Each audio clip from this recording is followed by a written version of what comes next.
Good morning. ये Tuesday morning है और ये लेक्चर किसके लिए रिकॉर्ड कर रहे हैं? ये लेक्चर रिकॉर्ड कर रहे हैं क्लास 12th के लिए। ठीक है, क्लास 12th में इससे पहले वाले दिन में ऑप्टिक्स स्टार्ट किया था। अब ऑप्टिक्स में इससे पहले वाले दिन में क्या क्या बता दिया? एक तो थोड़ा बहुत रिफ्लेक्शन के बारे में बताया था कि रिफ्लेक्शन क्या होता है। रिफ्लेक्शन में आपको दो लॉज याद रखने हैं। रिफ्लेक्शन में आपके दो लॉज याद रखने हैं। Law of reflection, law of reflection क्या बोलता है कि एंगल ऑफ इंसिडेंस और एंगल ऑफ रिफ्लेक्शन सेम रखना है और थोड़ा बहुत ज्योमेट्री। देखो ऑप्टिक्स पूरा पूरा ना ज्योमेट्री है। अगर आपको बेसिक ज्योमेट्री आता है तो आपको ऑप्टिक्स के क्वेश्चंस में कभी भी प्रॉब्लम नहीं होगा। और इसके बाद मैंने ना प्लेन मिरर स्टार्ट किया था। अब प्लेन मिरर में मैंने आपको प्लेन मिरर में अभी तक क्या क्या बता दिया कि प्लेन मिरर में जो इमेज का फॉर्मेशन होता है वो मैंने आपको बता दिया था।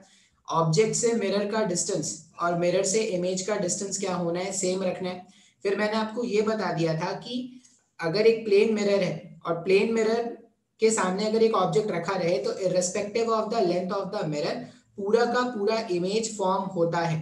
इमेज का बनना अलग बात है और इमेज का दिखना अलग बात है। इमेज दिखेगा या नहीं दिखेगा वो डिपेंड करेगा उसके फील्ड ऑफ व्यू पर। तो मैंने फील्ड ऑफ व्यू कैलकुलेट करने वाले भी कुछ क्वेश्चन सॉल्व कराए थे। उसके बाद मैंने फिर और क्या बात किया था? फिर मैंने बात किया था minimum height of mirror and what will be the position of mirror for complete viewing of the image। अगर कोई ऑब्जेक्ट अपना इमेज पूरा पूरा देखना चाहता है तो मिनिमम लेंथ ऑफ मिरर कितना होना चाहिए और क्या उसका पोजीशन होना चाहिए ग्राउंड से, ये दोनों मैटर करते हैं। तो हमने देखा था कि अगर h हाइट का इंसान है और उसकी आंखें, अगर हमने ऐसा मान लिया कि उसकी आंखें एकदम यहाँ पर है, मीनियंस के जैसा हमने अगर मान लिया था, तो उसकी आंखें अगर यहाँ पर है तो उस केस में जो मिरर का हाइट रिक्वायर्ड है वो h/2 होना चाहिए। अगर इंसान का हाइट कैपिटल H है तो मिरर का हाइट h/2 होना चाहिए और ग्राउंड से उसका पोजीशन h/2 होना चाहिए, ऐसा हमने देखा था। फिर नॉर्मल केसेस में क्या होता है, इंसान जो होगा, इंसान अगर ऐसा है तो इसका आंखें यहाँ कहीं पे, मान लो ये यहाँ कहीं पे इसकी आंखें, तो अपने को क्या करना है, आपको मिरर का, अभी भी मिरर का जो लेंथ चाहिए वो हमेशा ऑब्जेक्ट के लेंथ का हाफ होना चाहिए और मिरर का पोजीशन इस बार क्या हो जाएगा, चेंज हो जाएगा। तो मिरर का पोजीशन कैसे चेंज होगा इस पे मैंने कुछ क्वेश्चंस आपको सॉल्व कराए थे। ठीक है, अच्छा अब क्या है ना, एक बार अब ये जो एक ये मैंने एक क्वेश्चन का पैटर्न बता दिया। क्वेश्चन का जो नेक्स्ट पैटर्न है वो ज्यादा प्रैक्टिकल है। कैसे? हमने ये बोल दिया कि मिरर के पोजीशन को चेंज कर लो, मिरर के लेंथ को चेंज कर लो। इन एक्चुअल या प्रैक्टिकल सिचुएशन में क्या होता है, मिरर को एक बार फिक्स कर दिया जाता है और उसको चेंज नहीं करते। ऐसा तो है नहीं, जैसे आप कभी भी अगर वो जो शेविंग मिरर होता है या वो जो घरों में जो मिरर हम लगा के रखते हैं तो वो क्या करते हैं, उसको एक जगह फिक्स कर दिया है, अब उसी में बार बार अपने आप को खुद को देख रहे हैं।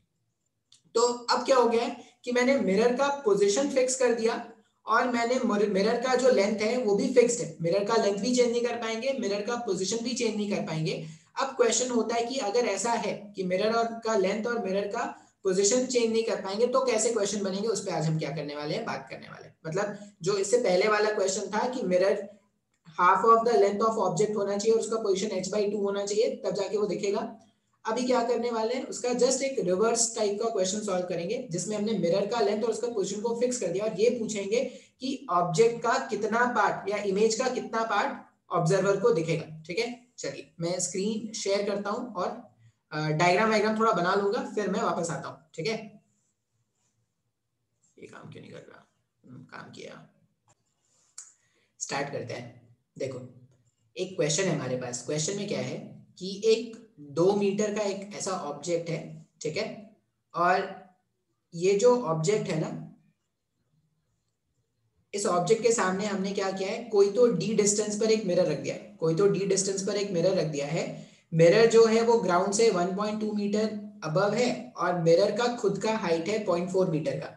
अब मिरर का लेंथ कुछ भी रहे, irrespective of the length of this mirror, जो इमेज बनेगा वो तो कंप्लीट इमेज बनेगा। अच्छा, तो अगर इमेज कंप्लीट बनेगा तो क्वेश्चन में ये पूछा गया है कि व्हाट लेंथ, क्वेश्चन में पूछा गया है what length of image is visible.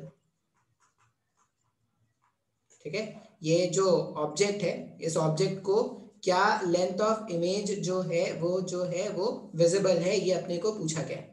बात समझ में आ रहा है? अब देखो, अगर ना आईज का हाइट नहीं मेंशन हो ना क्वेश्चन में, तो आप हमेशा मानना कि जो आंखें हैं वो टॉप पर है, ऐसा मान लेना। मतलब फाइनल इमेज कहां पर अपने को बनाना है, टॉप पर बनाना है, बिल्कुल सही। अब इसका रे डायग्राम देखो किस तरह से बनाएंगे। जैसे रे डायग्राम मैं बनाऊंगा वो सीखना, मतलब वो सीखना है, वो बहुत जरूरी है रे डायग्राम। जब तक रे डायग्राम सही से नहीं होगा आप आंसर सही से नहीं फाइंड आउट कर पाओगे। देखो, अब अगर मैं रेज बनाना स्टार्ट करूं तो मैं ग्रीन लाइट यूज करता हूं। एक रे ऑब्जेक्ट है, जैसे मैं डायग्राम बना रहा हूं वैसे ही आपको डायग्राम बनाना सीखना है। एक रे आप क्या करो, ऑब्जेक्ट की आंखों से मिरर के बॉटम पर ड्रॉप करा दो, ठीक है। अब ये जो मिरर है, ये जो रे ऑफ लाइट आया, ये जब इस पे ड्रॉप करेगा तो ये क्या करने वाला है, ये रिफ्लेक्ट करेगा। अगर ये मेरे पास ऐसा लाइट था तो ये जो है वो रिफ्लेक्ट, अब ये आंखों पर गिरा है, आंखों पर गिरा है मतलब रिफ्लेक्ट होने के बाद ये आंखों पे आया होगा। अगर रिफ्लेक्ट होने के बाद आंखों पर आया है मतलब यहां कहीं से आया होगा, ये ऐसा बोल सकते हैं। ये जो रे ऑफ लाइट है वो यहां कहीं से आया होगा, यहां कहीं से आया होगा, और ये इमेज पर ऐसे जाता। अब रे डायग्राम समझना बहुत ज्यादा जरूरी है। इस पार्ट से कहीं से रे ऑफ लाइट आया होगा, इस वाले पार्ट से कहीं से रे ऑफ लाइट आया होगा, मिरर के बॉटम पर गिरा और मिरर आंखों के टॉप पर चला गया, ठीक है।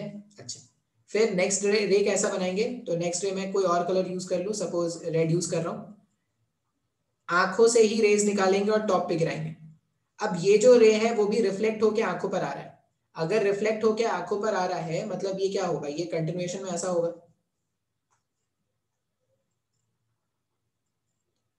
ऐसा कुछ होगा। और इसका मतलब ये यहां कहीं से आया है, ऐसा कुछ यहां कहीं से आया होगा और ऐसे टकराया, रिफ्लेक्ट होके वापस चला गया। ये भी क्या था, ये यहां कहीं से आया, इस वाले पार्ट से आया और यहाँ पे टकरा के ऐसे चला गया। फिर ये यहां से आया, यहाँ पे टकरा के ऐसे चला गया। इसका मतलब क्या है, वो जो ऑब्जर्वर है यहाँ पे जो आंखें हैं उसको कितना इमेज दिखेगा, उसको इमेज का सिर्फ ये पार्ट दिखेगा। क्या, जो इमेज है उस इमेज का सिर्फ इतना पार्ट जो है वो क्या है, विजिबल है। अब ये ग्राउंड को टच नहीं कर रहा है, ये ग्राउंड से ऊपर है, ध्यान से देखना। ये जो पॉइंट है ये पूरा पूरा एग्जैक्टली ग्राउंड को टच नहीं कर रहा है, ये ग्राउंड से कुछ हाइट ऊपर है, ऐसा डायग्राम है। अब अपने को ना ये लेंथ फाइंड आउट करना है जिसको मैंने व्हाइट से मार्क किया है। फिर से डायग्राम बनने के बाद नहीं समझ में आएगा, जब डायग्राम बना रहे हैं तभी समझ में आएगा। अगर मिरर के लेंथ को फिक्स कर दे और उसके पोजीशन को फिक्स कर दे तो क्वेश्चन को कैसे सॉल्व करना है, तो आप क्या करना, आंखों से रेज निकालना ऐसे, ठीक है, आंखों से रेज निकालना ऐसे और इसको रिफ्लेक्ट करके यहाँ पे भेजना। अब एक्चुअल में रेज आंखों से नहीं निकले होंगे, यहां से निकले होंगे, इसलिए एरोज का डायरेक्शन मैंने ऐसा रख दिया। उसी तरह आंखों से एक सेकंड रे निकालना जो मिरर के बॉटम पे हिट करेगा और रिफ्लेक्ट होकर ऐसा कुछ आता। अब एरोज हम ऐसा क्यों पुट कर रहे हैं, क्योंकि ऑब्जेक्ट ये था, ये ऑब्जेक्ट टकरा के जब ऐसे आंखों पर आएगा तब इसका इमेज यहाँ पर फॉर्म होगा। अब अपने को क्या करना है, ये जो लेंथ है ना यहाँ से यहाँ तक, ये लेंथ फाइंड आउट करना है, क्योंकि यही जो व्हाइट से मैंने बॉर्डर करके बनाया है वही वो पोर्शन है जो अपने को क्या होगा, विजिबल होगा। अब इसको सॉल्व करने का क्या है, एक टेक्निक है। सॉल्व करने का टेक्निक क्या है, आप ध्यान से देखो। मैं इन दोनों को ज्वाइन कर देता हूं,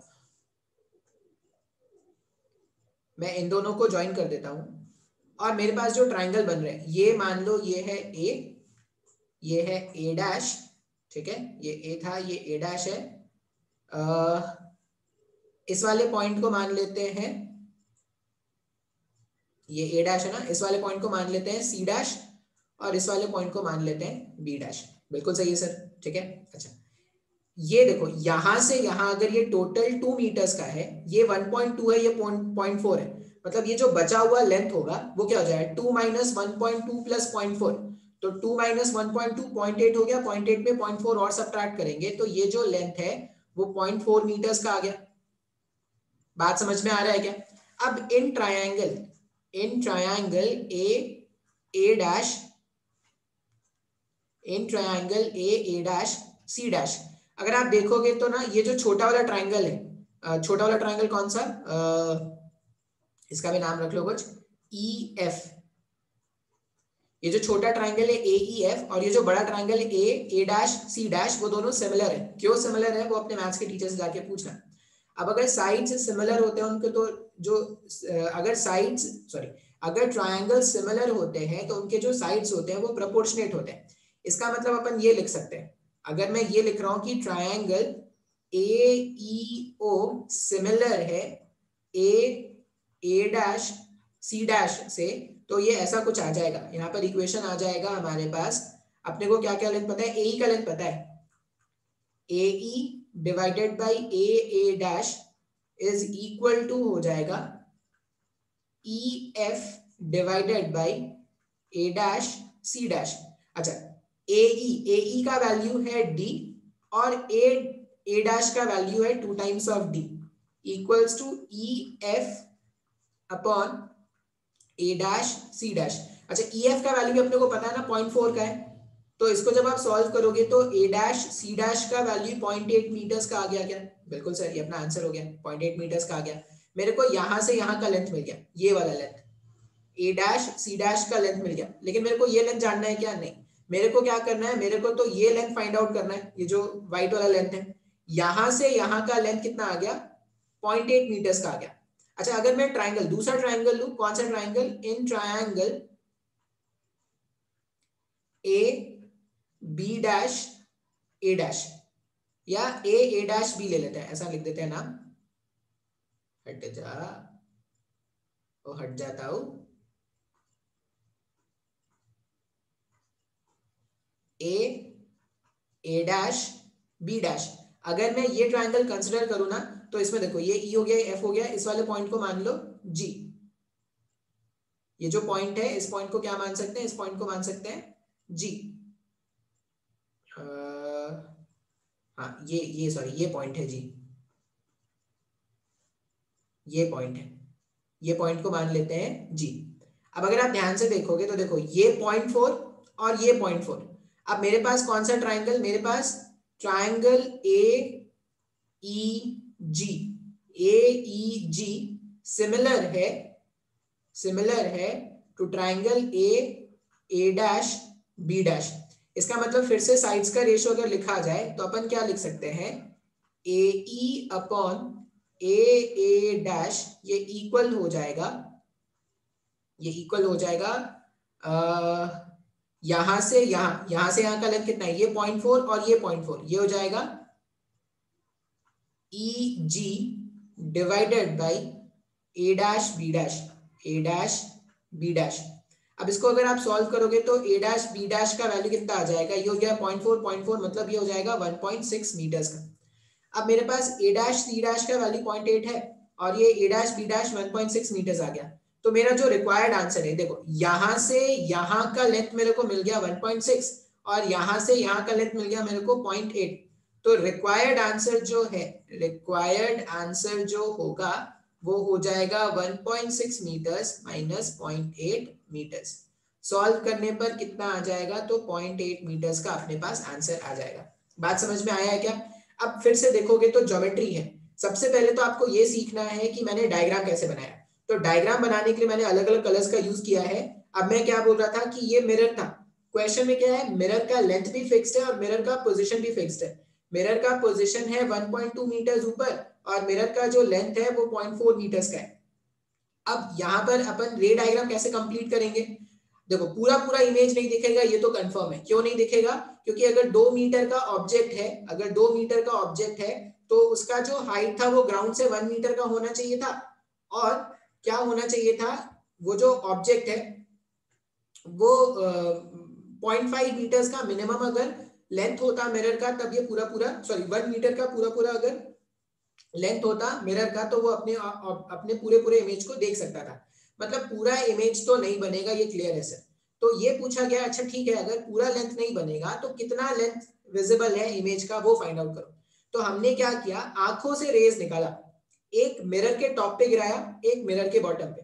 लेकिन मैंने एरो का डायरेक्शन ऐसा दिखाया है कि ये ऑब्जेक्ट है, इसमें से एरो निकल के इसमें चला गया।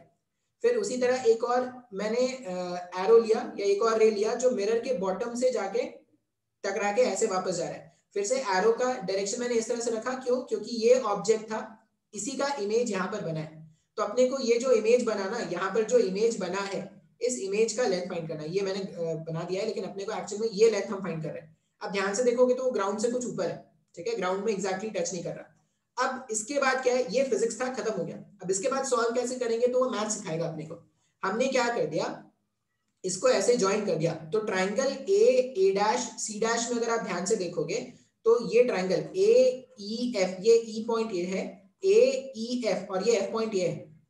ए E F is similar to A dash C dash. अगर ट्राइंगल सिमिलर है तो साइड्स प्रोपोर्शनेट होंगे। इसका मतलब A E upon A dash का ratio, A E upon A dash का रेशियो जो है वो E F upon A dash C dash के इक्वल होगा। ये मेरे पास पहला रेशियो आ गया। इसको सिंप्लीफाई करके मैंने ए डैश सी डैश का वैल्यू फाइंड आउट कर लिया। अब बोलोगे सर ये क्यों फाइंड कर रहे हो? क्योंकि अगर मेरे को किसी तरह से ये लेंथ मिल जाए और मेरे को किसी तरह से ये लेंथ मिल जाए तो दोनों का माइनस कर देंगे तो रिक्वायर्ड आंसर मिल जाएगा ना, ठीक है। फिर जो बड़ा ट्राइंगल था, दूसरा ट्राइंगल हमने कौन सा देखा, इन ट्राइंगल ए डैश और ये क्या है बी डैश है। ए डैश बी डैश में अगर मैं देखूंगा तो ए ई जी और ए डैश बी डैश सिमिलर है। फिर से मैंने जब सॉल्व किया तो यहां से यहां का लेंथ आ गया 1.6 मीटर्स का। अब जो भी रिक्वायर्ड आंसर है वो कितना हो जाएगा, रिक्वायर्ड आंसर 1.6 में से 0.8 माइनस कर दो तो 0.8 मीटर का आंसर आ जाएगा। ये क्वेश्चन को सॉल्व करने का जनरल तरीका है। अब ये सेम क्वेश्चन सॉल्व करेंगे, लेकिन क्या करना है, एक शॉर्ट ट्रिक के साथ सॉल्व करेंगे। तो पहले आप अपना स्क्रीन को पॉज करके नोट करो, फिर मैं आपको बताता हूँ इसमें शॉर्ट ट्रिक कैसे अप्लाई करेंगे। मैं थोड़ा पीछे ले जाऊंगा स्क्रीन में, इसलिए मैं इसको पॉज कर रहा हूँ। देखो इसका शॉर्टकट तरीका देखते हैं, मतलब ये सब करने की जरूरत ही नहीं। आप क्या करोगे ना, आपने जो अपना बेसिक सीखा है ना उसी क्वेश्चन को सॉल्व कर लोगे। जैसे अगर मैं इसको खाली करूं, ये जो रे डायग्राम मैंने बनाया था मैं इसको खाली कर दूं, ऐसा ही था ना क्वेश्चन हमारे पास ये था। अच्छा अब हम क्या जानते हैं, जो आइडियल कंडीशन ये होता कि, माइक कहाँ गया यार, हाँ, आइडियल कंडीशन ये होता कि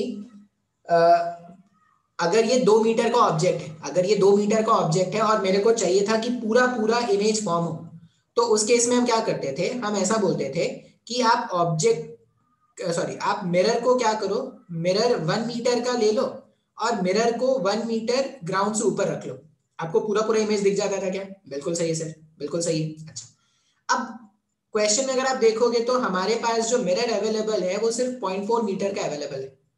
अब अगर मिरर सिर्फ 0.4 मीटर का अवेलेबल है, मतलब जो भी इमेज, अगर ये 1 मीटर का मिरर होता, अगर 1 मीटर का मिरर होता तो 2 मीटर का इमेज बन जाता। अभी मेरे पास मिरर कितना अवेलेबल है, मेरे पास मिरर जो अवेलेबल है वो सिर्फ 0.4 मीटर का है। अब अगर मिरर सिर्फ 0.4 मीटर का अवेलेबल है तो जो इमेज का लेंथ फॉर्म होगा ना, सॉरी, या जो इमेज का लेंथ जो दिखेगा, दिखने के बाद फॉर्म तो होगा, फॉर्म पूरा होगा, तो इमेज विजिबल जो होगा, इमेज विजिबल जो होगा वो हो जाएगा 2 times of length of mirror, length of mirror. अब ये लेंथ ऑफ मिरर में भी थोड़ा बहुत कुछ छूटा हुआ है, ये नेक्स्ट क्वेश्चन में समझ में आएगा। तो 2 times of length of mirror, तो 2 times of length of mirror जब करोगे तो 0.8, यही आंसर आया था क्या? हाँ सर 0.8 आंसर आया था। अब इसमें क्वेश्चन में और क्या पूछेंगे, ये मेरे पास क्या हो गया, 0.8 मीटर का आंसर आ गया। क्वेश्चन में पूछेंगे कि क्या आपको आसमान दिखेगा, मतलब यहाँ पे क्या आपको टॉप या बॉटम दिख रहा है क्या? टॉप या बॉटम मतलब क्वेश्चन में पूछते हैं कि क्या आपको फ्लोर दिखेगा, क्या आपको सीलिंग दिखेगी, ऐसा कुछ। तो हमने देखा था कि नहीं, मेरे को कुछ इतना ये पोर्शन दिख रहा था, जो मेरा इमेज है, इमेज का मेरे को इतना पोर्शन कुछ दिख रहा था, मतलब ना ही टॉप दिख रहा है ना ही सीलिंग दिख रहा है। मतलब क्वेश्चन में और भी एडवांसमेंट किया जा सकता है। अभी के लिए इतना समझ लो कि 2 times of length of mirror मेरा क्या हो जाएगा, आंसर हो जाएगा।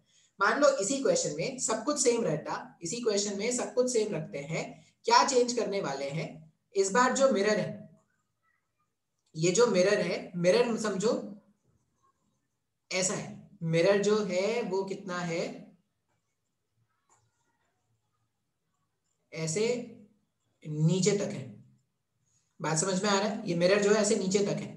अब ये जो डॉटेड डॉटेड राइट से दिख रहा है ना, ये जो डॉटेड डॉटेड राइट से दिख रहा है, ये 1 मीटर का मार्क है। अब एक्चुअल में बोला गया है कि इस बार, ये नेक्स्ट क्वेश्चन है, क्वेश्चन नंबर 2 है, ठीक है। पहला क्वेश्चन मैंने सॉल्व कर लिया, पहला क्वेश्चन सॉल्व हो गया है। पहला क्वेश्चन का मैंने आपको एक शॉर्ट ट्रिक बता दिया। क्वेश्चन नंबर 2 है कि यहां से यहां जो मिरर का लेंथ है, मिरर का लेंथ है मान लो 0.8 मीटर्स का, मिरर का लेंथ 0.8 मीटर्स का है, और यहां से यहां का लेंथ बताया गया है 0.2 मीटर्स का। अब आपसे पूछा गया है find the length of image, find the length of image visible, find the length of image visible. अब आप बोलोगे कि सर आपने बताया था कि अगर पूरा पूरा इमेज देखना है तो पोजीशन जो होना चाहिए था वो 1 मीटर के अबव होना चाहिए था। मतलब ये जो 1 मीटर के अबव है ना, ये जो 1 मीटर के अबव है, आप इसी सेम मिरर को अगर क्या कर दोगे ना, सेम मिरर को अगर पूरा पूरा 1 नीचे रख दोगे तो उसका इमेज नहीं दिखेगा। जैसे मान लो ये मिरर कितना था, 0.8 का था ना, 0.8 का मिरर है और आपने अगर पूरा पूरा जो मिरर था उसको नीचे यहाँ पे रख दिया होता तो आपको इमेज नहीं दिखता। पोजीशन मैटर करता ना कि कहां पर मिरर रखा है, ग्राउंड से 1 मीटर ऊपर रख रहे हैं तब जाके इमेज दिख रहा था। बात समझ में आ रहा है क्या? अच्छा, इसका मतलब क्या है, ये और जो पोर्शन ऑफ मिरर है ना, ये कोई काम का नहीं है, ये कोई काम का नहीं है। कोई काम का इसलिए नहीं है क्योंकि 1 मीटर से ऊपर, इस केस में अगर ऑब्जेक्ट का हाइट 2 मीटर है तो 1 मीटर से ऊपर जो मिरर है वही अपना काम का मिरर है, वही अपना क्या है, काम का मिरर है। मतलब ऑब्जेक्ट को जो उसका इमेज दिखेगा वो बिकॉज ऑफ दिस मिरर दिखेगा, यहां से यहां तक जो मिरर है उसके कारण दिखेगा। फिर ये क्या दिखा रहा है सर, ये आपको ग्राउंड दिखाएगा, ये आपको क्या दिखाएगा, ग्राउंड दिखाएगा। आप चाहो तो रे डायग्राम बना के देख लो, अगर आप रे डायग्राम कुछ बनाओगे ना तो कुछ तो ऐसा रे जाएगा, ये टकरा के ऐसा कुछ आएगा और ये यहाँ पे जाएगा, और पहला वाला ऐसे जाके यहाँ कुछ आएगा। तो आपको क्या मिल रहा है, ये ग्राउंड का भी पिक्चर मिलना स्टार्ट हो जाएगा। तो अब समझना क्या है सर, इसमें इसमें जब भी ऐसे क्वेश्चन आए तो सबसे पहले आप ढूंढो कि काम का मिरर कितना है। तो काम का मिरर का मतलब हो गया जो भी ऑब्जेक्ट का हाइट है, जो भी ऑब्जेक्ट का हाइट है उसका आधा कर दो। जैसे इस बार ऑब्जेक्ट हाइट कितना था, 2 मीटर्स का था, उसका आधा कर दो, उसका आधा कर दोगे तो 1 मीटर हो गया क्या। तो 1 मीटर से ऊपर जितना भी मिरर का लेंथ होगा वो अपने काम का है, ठीक है। मतलब आप ऐसा समझ लो कि इस वाले पोर्शन में जितना भी मिरर का लेंथ होगा वो अपने काम का है। तो अगर मैं देखूं तो इस वाले पोर्शन में कितना मिरर का लेंथ अपने काम का है, 0.8 टोटल था जिसमें 0.2 नीचे चला गया, तो इस वाले में 0.6 काम का है क्या। तो जो इमेज विजिबल होगा ना, जो इमेज विजिबल होगा वो हो जाएगा 2.2 इंटू 0.6, तो 1.2 मीटर का इमेज दिखेगा। अब इसमें क्वेश्चन पूछते हैं कि क्या इसमें ग्राउंड दिखेगा, तो बिल्कुल दिखेगा भाई। ये जो लोअर पोर्शन है वो क्या करेगा, ग्राउंड के दर्शन कराएगा। ये जो लोअर पोर्शन है मिरर का वो क्या करेगा, ग्राउंड के दर्शन कराएगा। बात समझ में आया क्या? इसी का एक और क्वेश्चन देख लो, मान लो इसी का अगर मैं क्वेश्चन बोलूं, क्वेश्चन ऐसा है। अब ये रे डायग्राम के चक्कर में पढ़ना ही नहीं है, बार बार जब क्वेश्चन आएगा तो जो कंसेप्ट अभी सिखा रहा हूं उसको यूज कर लेना बार बार।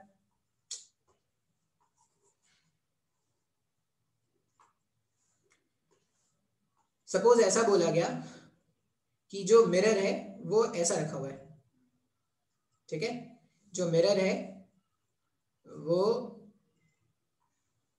ग्राउंड से रखा हुआ है 1.6 मीटर ऊपर, और इसका भी लेंथ कितना बोला गया, इसका लेंथ बोला गया है 0.6 मीटर का। ये जो मिरर है, मिरर 0.6 मीटर का है। अब फिर से अगर इसमें पूछा जाए कि कितना लेंथ विजिबल होगा, तो जो काम का मिरर है अगर आप देखोगे तो काम का मिरर ये पोर्शन हो गया क्या, ये जो पोर्शन है अपने पास, ये मिरर अपने काम का है ना।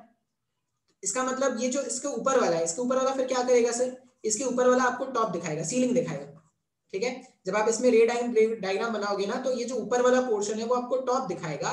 तो काम का मिरर कितना हो गया, अगर ये मेरे पास 0.6 है, हाँ, ये यहां से यहाँ 1.6 है, मतलब ये जो लेंथ है ये 0.4 का होता क्या, 0.4 प्लस 2 मीटर क्या हो जाएगा, ये मेरे पास सॉरी 1.6 प्लस 0.4 2 मीटर्स के इक्वल हो जाएगा। तो काम का मिरर कितना है इस बार क्वेश्चन में, काम का जो मिरर है वो सिर्फ 0.4 मीटर्स का है, 0.4 मीटर्स का। तो जो इमेज विजिबल होगा, वो कितना हो जाएगा, इमेज विजिबल है 2 इंटू 0.4, तो 0.8 मीटर्स का आपको इमेज दिखेगा, बाकी आपको टॉप दिखेगा। बात समझ में आ रहा है क्या? तो इसमें 3 वैरायटी ऑफ क्वेश्चन है, तीनों के अगर मैं वैरायटीज आपको एक बार वापस से याद दिला दूं, तो हमने क्या बोला कि मान लेते हैं ये जो मेरे पास ऑब्जेक्ट है, ऑब्जेक्ट का लेंथ है 1.6 मीटर्स का, मान लेते हैं ऐसा। अब ऑब्जेक्ट अगर 1.6 मीटर्स का है तो इसका जो आधा होगा वो कितना है, इसका जो आधा होगा, ये जो हाफ है वो है 0.8 मीटर्स का। अब इतना समझ लो कि ये जो ऊपर का 0.8 मीटर है ना, ऊपर का जो 0.8 मीटर है उसके बीच में जो मिरर होगा वही अपने काम का है। जैसे अगर मिरर ऐसे है, मान लो अलग अलग केसेस में देख रहा हूँ, सब बीच में ही है। मान लो पहले में मिरर ऐसे था और ये बोला गया ये मिरर जो है वो 0.4 मीटर्स का है। अगर मिरर 0.4 मीटर्स का है तो पूरा पूरा एग्जैक्टली बीच वाले में है, वो जहां पे काम का जहां पे मिरर होना चाहिए वो एग्जैक्टली पूरा 0.4 है। तो 0.4 अगर होगा तो इमेज विजिबल कितना हो जाएगा 0.8। मान लीजिए अगर जो मिरर है वो ऐसा है, मिरर अगर ऐसा है, सॉरी पॉलिशिंग उल्टा हो गया, अगर मिरर ऐसा है और ये पूरा पूरा बोला गया है कि ये पूरा पूरा 0.4 का है और ये नीचे चला गया 0.2, अगर नीचे 0.2 का है तो काम का मिरर कितना हो 0.2 का। तो इस केस में जो आपको इमेज विजिबल होगा ना वो हो जाएगा 0.2 इंटू 2, मतलब 0.4 आपको इमेज विजिबल होगा। तो इसमें ग्राउंड दिखेगा क्या? बिल्कुल सर ग्राउंड दिखेगा। थर्ड वाले केस में क्या होता है, ऐसा होता, ऐसा होता तो काम का मिरर फिर से कितना है, मान लो काम का मिरर 0.2 इंटू 2 कर देंगे तो 0.4 का इमेज दिखेगा।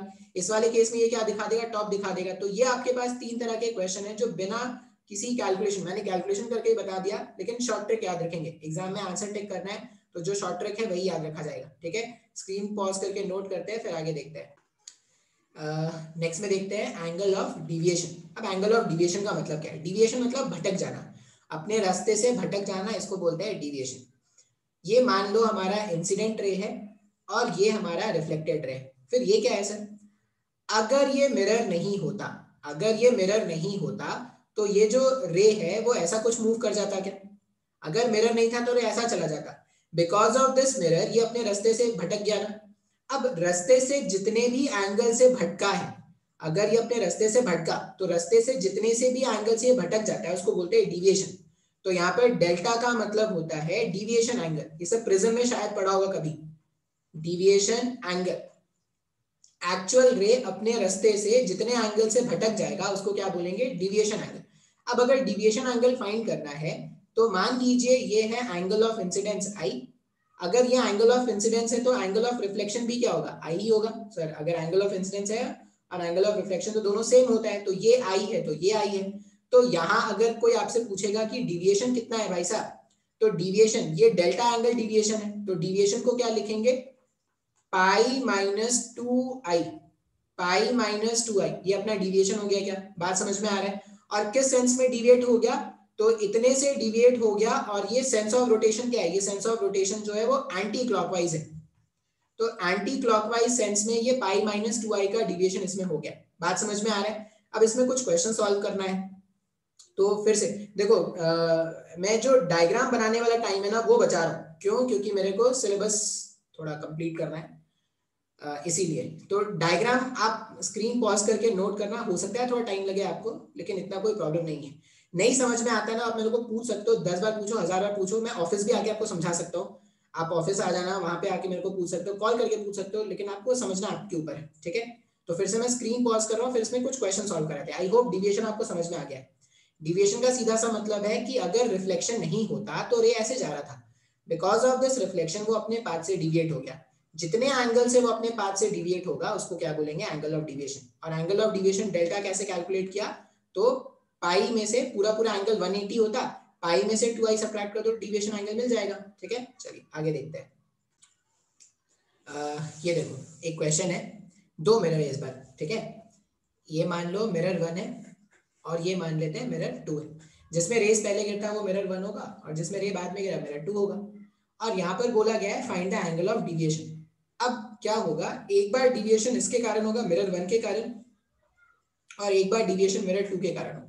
और अपने को क्या करना है, नेट डिविएशन फाइंड आउट करना है। बिल्कुल सही, बहुत ही आसान है। देखो अगर ये इंसिडेंट रे है और ये 30 डिग्री के एंगल पर नॉर्मल पे गिर रहा है, इसका मतलब रिफ्लेक्ट होने के बाद भी ये क्या करेगा, 30 डिग्री पे गिरेगा। क्या रिफ्लेक्ट होने के बाद भी ये क्या है, 30 डिग्री पर जाने वाला है। इंसिडेंट रे था, 30 डिग्री पर अगर रिफ्लेक्ट इंसिडेंट हुआ है तो रिफ्लेक्ट होने के बाद भी वो क्या करेगा, 30 डिग्री पे चला जाएगा। बिल्कुल सही। अच्छा, ये जो डॉटेड लाइन से रेड से बनाया है वो नॉर्मल है, इसका मतलब ये पूरा एंगल 90 डिग्री का था। अब अगर ये 90 है तो ये जो एंगल है वो 60 का हो जाएगा। क्या बिल्कुल सही है सर, ये 60 का हो जाएगा। अच्छा, ये 60 है अगर, अच्छा यहाँ पे फिर से नॉर्मल बना सकते हैं। अब अगर नॉर्मल का मतलब होता है परपेंडिकुलर। नॉर्मल का मतलब क्या है, जो सरफेस है सरफेस पे आप परपेंडिकुलर ड्रॉप कर दो, वही क्या है, नॉर्मल है। तो फिर से मैंने क्या कर दिया, इस तरह से नॉर्मल बना दिया, डॉटेड लाइन से दिखा देंगे।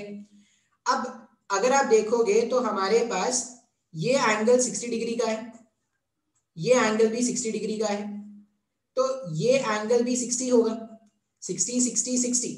इसका मतलब इस बार जो एंगल ऑफ इंसिडेंस है वो 30 डिग्री का है क्या? अगर एंगल ऑफ इंसिडेंस 30 डिग्री का है तो ये जो रे ऑफ लाइट जैसा आया था, जितने एंगल पर आया था उतने ही एंगल पर वापस चला जाएगा 30 डिग्री पर। अब अगर आप देखोगे तो एक डिविएशन यहां पर हुआ है, डिविएशन 1, और एक डिविएशन यहां पर हुआ, डिविएशन 2। तो अगर मैं नेट डिविएशन फाइंड करूं, टोटल डिविएशन अगर फाइंड करूं, तो deviation because of first mirror, deviation delta use करते हैं, and deviation because of second mirror. पहले वाले मिरर का जो डिविएशन है वो है पाई माइनस 2 टाइम्स ऑफ आई, तो पाई माइनस 2 टाइम्स ऑफ 30। सेकंड वाले मिरर का जो डिविएशन है पाई माइनस 2 टाइम्स ऑफ आई, वो भी कितना हो गया, 30। तो नेट डिविएशन का वैल्यू जो है वो आ रहा है 2 पाई माइनस 2 इंटू 30, 2 इंटू 30, ये कितना हो जाएगा 2 इंटू 60 लिख सकते हैं क्या ऐसा? तो नेट डिविएशन का वैल्यू जो है, नेट डिविएशन का वैल्यू जो आ रहा है वो कितना आ रहा है? अच्छा, ये डिविएशन 1, ये डिविएशन 1 कैसा था? डिविएशन 1 अगर आप देखोगे तो रे ऐसे आ रहा था, ऐसा चला गया, रे को ऐसे जाना चाहिए था, ऐसे मुड़ गया, तो डिविएशन जो वो क्लॉकवाइज सेंस में हुआ क्या? तो यहां पर लिख लेंगे क्लॉकवाइज, ठीक है। डिविएशन 2 अगर देखोगे तो ऐसे जाके ऐसे जाना चाहिए था, ऐसे मुड़ गया, तो ये भी क्लॉकवाइज है, तो ये भी क्या है, क्लॉकवाइज है, इसलिए दोनों ऐड हो गए। अगर दोनों ऑपोजिट, एक क्लॉकवाइज एक एंटी क्लॉकवाइज होता तो यहाँ पर माइनस करते, तो मेरे पास नेट आंसर आ जाएगा 2 पाई माइनस 120, 2 पाई माइनस 120।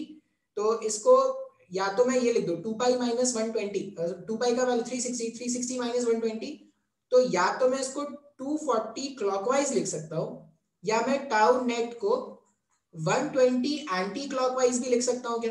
अब एंटी क्लॉकवाइज कैसे लिख पा रहे हो सर? अगर आप सोचोगे तो टोटल जो एंगल होता है एक पूरा कंप्लीट चक्कर में, जो टोटल एंगल होता है वो 360 का होता है। अगर आप क्लॉकवाइज ऐसे घूमो, क्लॉकवाइज में 240 घूमो, या एंटी क्लॉकवाइज में 120 घूमो, बात एक ही है क्या? आप पहुंचेगे तो वहीं पर ना, या तो आप क्लॉकवाइज में 240 घूम लो या एंटी क्लॉकवाइज में 120 घूम लो, वो बात वही है। अच्छा, इसका भी ना एक जनरलाइज फॉर्मूला है, नो डाउट ये मैंने क्वेश्चन आपको सॉल्व करके बता दिया, इसका भी एक जनरलाइज क्वेश्चन है या जनरलाइज फॉर्मूला है, वो बता देते हैं। तो फिर से मैं थोड़ा स्क्रीन पॉज कर रहा हूँ, फिर वापस से आते हैं। देखो जनरलाइज में क्या मैंने बोला कि ऐसा मान लेते हैं कि मिरर 1 और मिरर 2 के बीच में एंगल कितना है, थीटा, और एंगल ऑफ इंसिडेंस कुछ आई का है। बिल्कुल सही है सर, ये डायग्राम कंप्लीट कर लेते हैं। अगर आई एंगल ऑफ इंसिडेंस पर गिरा होगा, अगर आई एंगल ऑफ इंसिडेंस पे गिरा होगा तो आई एंगल ऑफ रिफ्लेक्शन पे चला जाएगा, मतलब ये हो जाएगा एंगल ऑफ इंसिडेंस आई। तो डिविएशन 1 का वैल्यू कितना हो जाएगा? अब देखो जाना ऐसे चाहता था, ऐसे बेंड हो गया ना, कितने से बेंड हो गया? तो डिविएशन 1 जो है वो हो जाएगा पाई 180 माइनस 2i, और सेंस ऑफ रोटेशन इसका क्लॉक क्या हुआ, क्लॉकवाइज। अभी भी सेंस ऑफ रोटेशन कैसा है, क्लॉकवाइज इसका सेंस ऑफ रोटेशन है।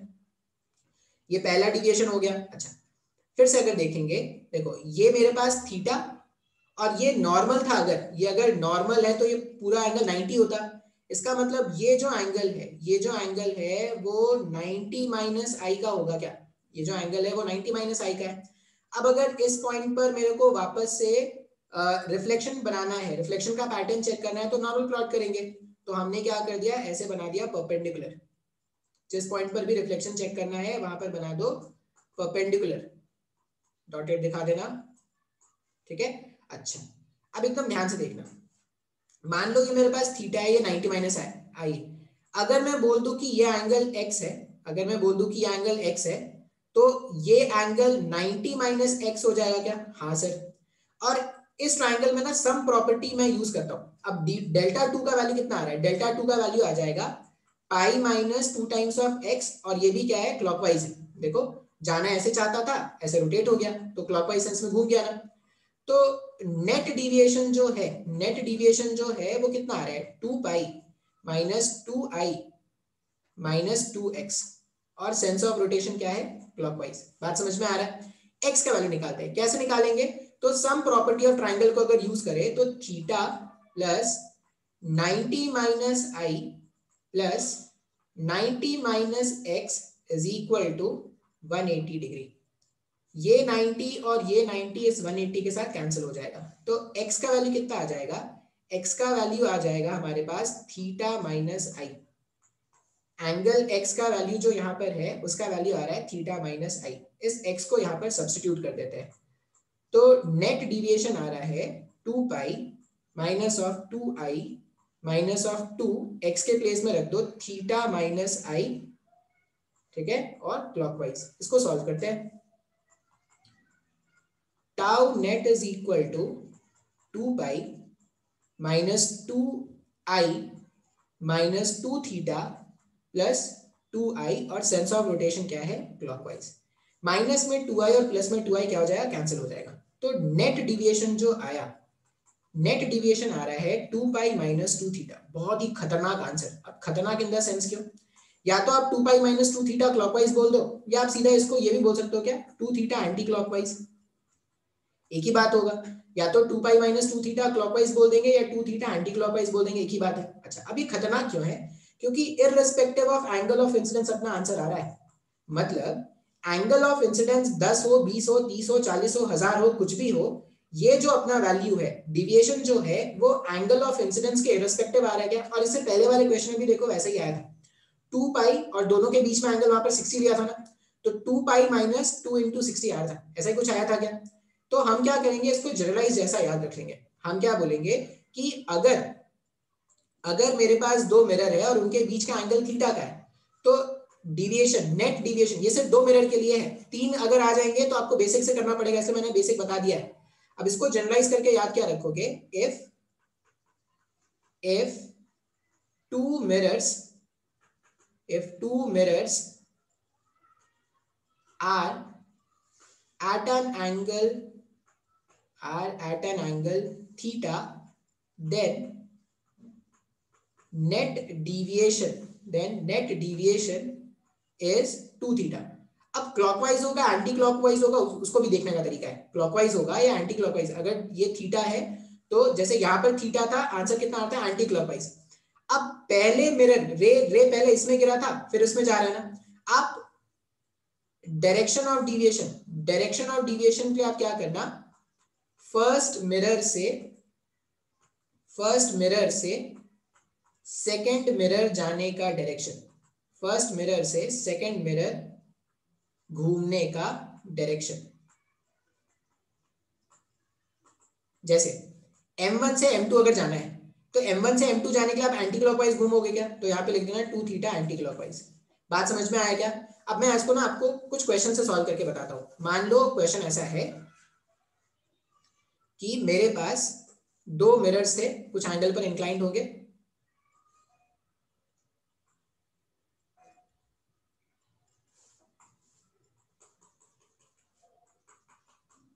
ऐसे रे गिरा। अब कोई भी एंगल ऑफ इंसिडेंस पे गिरा होगा, मान लो ये 50 डिग्री का एंगल बोला गया। अब आपसे पूछा गया है कि भाई कितना डिविएशन होगा वो बताओ, तो डिविएशन कितना होगा, वो तो 2 टाइम्स ऑफ थीटा हो जाएगा, मतलब 100 हो गया। अब सेंस ऑफ रोटेशन क्या है, जिसमें पहले रे गिरता है वो M1 है, जिसमें बाद में गिरेगा वो M2 है। तो M1 से M2 जाने के लिए, M1 से M2 आने के लिए आपको क्लॉकवाइज घूमना पड़ रहा है क्या, तो आंसर हो जाएगा 100 डिग्री क्लॉकवाइज। ये नेट डिविएशन का आंसर। बात समझ में आया क्या। बोले सर 2 से ज्यादा हो गया, तो 2 से ज्यादा अगर हो गया तो जो बेसिक मेथड बताया है, हर एक स्टेप का डिविएशन कैलकुलेट करो, ऐड करो, वो क्या होगा, आंसर होगा। ये हो गया हमारे पास क्वेश्चन बेस्ड ऑन डिविएशन। ठीक है, नेक्स्ट टाइप का प्रॉब्लम देखते हैं। देखो प्लेन मिरर्स में जितने भी टाइप के प्रॉब्लम्स है सब मैं करा दे रहा हूँ। प्लेन मिरर बहुत ज्यादा इंपॉर्टेंट है, स्फेरिकल मिरर से बहुत ज्यादा इंपॉर्टेंट है प्लेन मिरर। ठीक है, देखो एक इंपॉर्टेंट पॉइंट है। इंपॉर्टेंट पॉइंट क्या है, ये शायद सुना भी होगा। मान लो ये मिरर था मेरा M, ठीक है, मिरर M है। इस मिरर M को क्या करते हैं, थीटा एंगल से रोटेट कर देते हैं। शायद आपने सुना भी होगा कि अगर मिरर को, प्लेन मिरर को थीटा एंगल से रोटेट कर देते हैं तो जो रिफ्लेक्टेड रे होता है वो क्या होता है, ट्वाइस ऑफ थीटा से क्या होता है, डिविएट हो जाता है। शायद सुना होगा, पता नहीं सुना है या नहीं, अपन देख लेते हैं। अभी मैंने बोला कि मेरा मिरर जो था पहले व्हाइट वाला पोजीशन पर था, तो व्हाइट पोजीशन पे था तो ये इसका नॉर्मल था। मैंने अपने मिरर को थीटा एंगल से टिल्ट कर दिया। थीटा एंगल से टिल्ट कर दिया मतलब मैंने उसका एक पोजीशन येलो कर दिया है। ये अब जो मिरर है मेरा M, वो ऐसा कुछ आ गया है। ठीक है, अब रिफ्लेक्टेड रे कितने एंगल से डिविएट करेगा या कितने एंगल से रोटेट करेगा? अगर मिरर को थीटा एंगल से रोटेट किया गया है तो 2 थीटा होता है। इसी को हम क्या करते हैं, प्रूव करते हैं। मान लीजिए कि पहले जो इंसिडेंट रे था वो कुछ तो ऐसा आ रहा था, ठीक है? थोड़ा अच्छा डायग्राम बनाना पड़ेगा। ऐसा पहले जो इंसिडेंट रे था वो कुछ ऐसा आ रहा था। अब इंसिडेंट रे पहले जितने एंगल पर आ रहा था उतने एंगल पर रिफ्लेक्ट भी होगा क्या? बिल्कुल सर। इसका मतलब अगर ये एंगल मेरा अगर एंगल ऑफ इंसिडेंस है तो ये क्या हो जाएगा, ये पूरा एंगल ऑफ आर हो जाएगा। स्टार्टिंग में कहानी यही चल रहा था। अच्छा सर, अब मैंने क्या कर दिया, मैंने अपने मिरर को थीटा एंगल से रोटेट कर दिया। तो मिरर अगर थीटा एंगल से रोटेट हुआ है तो उसका जो नॉर्मल है वो भी क्या हो जाएगा, थीटा एंगल से रोटेट हो जाएगा। अब अगर नॉर्मल थीटा एंगल से रोटेट हो गया और अगर मैं इंसिडेंट रे अभी भी इसी को मान लूं, तो अब जो एंगल ऑफ इंसिडेंस है वो क्या हो जाएगा? अगर मैं आई डैश लिखूं एंगल ऑफ इंसिडेंस को, तो आई डैश का वैल्यू क्या हो जाएगा, आई प्लस थीटा हो जाएगा। एन डैश और इंसिडेंट रे के बीच का एंगल, तो ये कितना हो गया, आई प्लस थीटा हो जाएगा। अच्छा, अब जितना एंगल पर इंसिडेंट रे होता है नॉर्मल से, उतने ही एंगल पर रिफ्लेक्टेड रे होगा क्या? ये मेरा रिफ्लेक्टेड रे पहले का था, ठीक है? अब जो नया रिफ्लेक्टेड रे होगा आर डैश, जो नया रिफ्लेक्टेड रे है आर डैश, ये मान लो ये आर डैश नया रिफ्लेक्टेड रे है। ये नया रिफ्लेक्टेड रे भी क्या होगा, नए नॉर्मल से आई प्लस थीटा एंगल पर है क्या? पहले रिफ्लेक्टेड रे ये था रेड वाला, अब जो रिफ्लेक्टेड रे है वो ब्लू वाला है आर डैश। बात समझ में आ रहा है? अब अपने को ये फाइंड करना है कि पुराना वाला जो हमारे पास रिफ्लेक्टेड रे है और नया वाला जो रिफ्लेक्टेड रे है उनके बीच में कितना एंगल है। ये जो मैंने ग्रीन से मार्क किया है ये एंगल मेरे को फाइंड करना है। अब ध्यान से देखो कैसे फाइंड करते हैं। मेरे को पता है कि ये जो एंगल है यहां से यहां, ये जो एंगल है ये कितना है, ये आई प्लस थीटा का है, नॉर्मल से रिफ्लेक्टेड रे के बीच का एंगल। अच्छा, और ये एंगल भी मेरे को पता है। अगर आप ध्यान से देखोगे तो देखो कैसे पता है। पहले ये जो एंगल था, अगर ये थीटा है, यहां से यहां तक पहले पूरा आर था ना, अगर उसमें ये थीटा खर्च हो गया तो ये जो एंगल है नया नॉर्मल और पहले वाले का रिफ्लेक्शन, ये जो एंगल है वो आई माइनस थीटा हो जाएगा। सर समझ में नहीं आया, पीछे चलते हैं, पीछे से समझ में आएगा एकदम आराम से। देखो मैंने बोला कि ये जो एंगल था वो थीटा था, तो नॉर्मल के बीच में एंगल थीटा हो गया। अच्छा, अब अगर आप देखोगे तो जो रेड से मैंने बनाया वो पहले वाला रिफ्लेक्टेड रे और नए वाले नॉर्मल के बीच में अगर आप एंगल देखोगे ना, देखो ये एंगल, तो वो कितना हो जाएगा, पहले नॉर्मल और रिफ्लेक्टेड रे के बीच में एंगल आर था। अब उसमें से ये थीटा एंगल अगर पास आ गया तो ये एंगल कितना हो जाएगा, ये एंगल आई माइनस आर का हो गया क्या? मतलब यहां से यहां का जो एंगल है वो आई माइनस आर का है, मेरे को पता है। और नए नॉर्मल से नया रिफ्लेक्टेड रे जो है वो आई प्लस थीटा दूरी पर है। तो अगर आर और आर थीटा के बीच का एंगल फाइंड करना है, angle between R and R dash, ये क्या हो जाएगा, ये हो जाएगा, अब लिख लेते हैं, angle between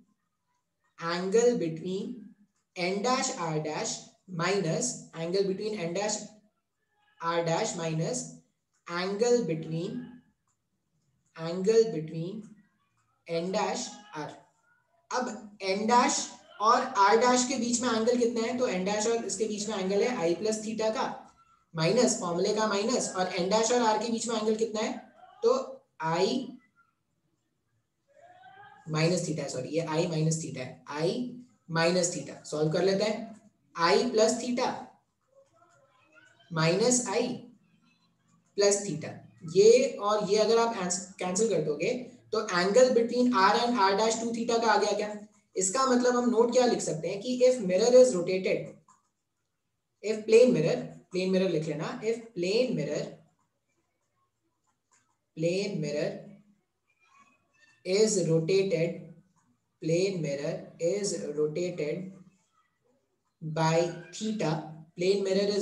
by theta, then the reflected ray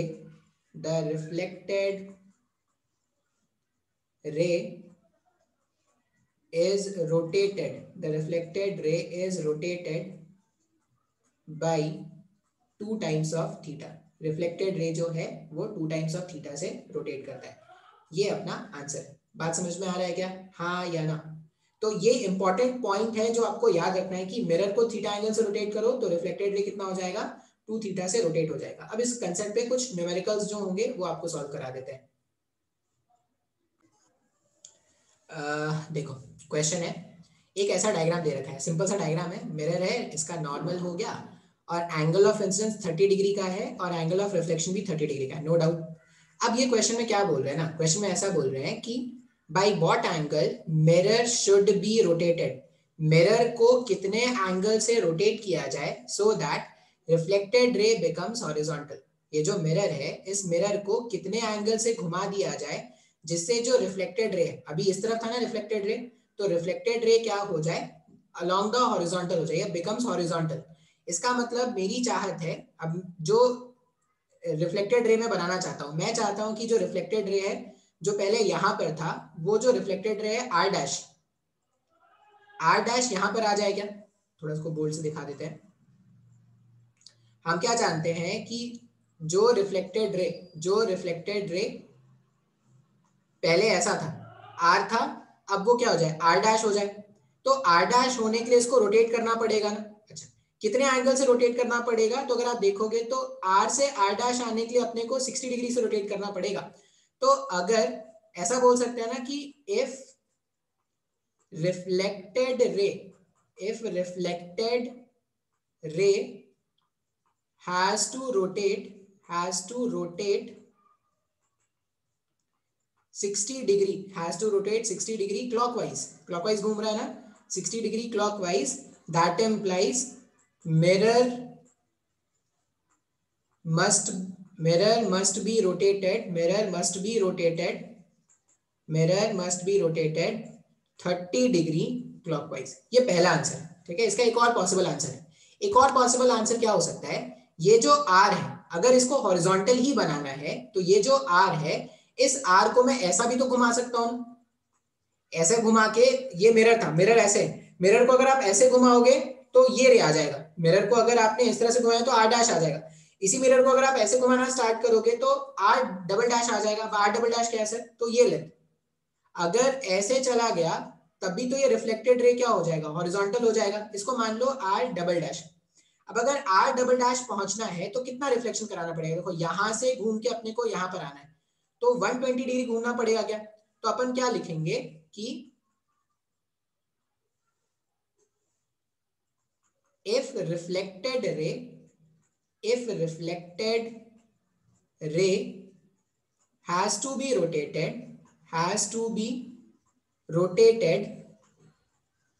120 degree anti-clockwise, that implies 120 degree anti-clockwise, that implies mirror must be